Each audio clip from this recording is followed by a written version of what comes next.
ભાવનગર શહેરમાં પોલીસ દ્વારા traffic drive યોજવામાં આવી હતી, જેમાં કેટલાક વાહન ચાલકોને દંડ ફટકાર્યો હતો। ભાવનગર શહેરમાં ટ્રાફિક નિયમોના કડક અમલ માટે ટ્રાફિક પોલીસ દ્વારા ખાસ ડ્રાઈવ હાથ ધરવામાં આવી હતી।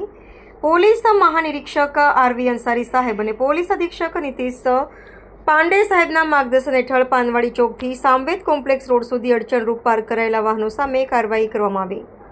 ટ્રાફિક શાખા દ્વારા ક્રેનની મદદથી અડચણરૂપ પાર્ક કરાયેલા 20 ફોર વ્હીલર વાહનો સામે દંડાત્મક કાર્યવાહી કરવામાં આવી હતી।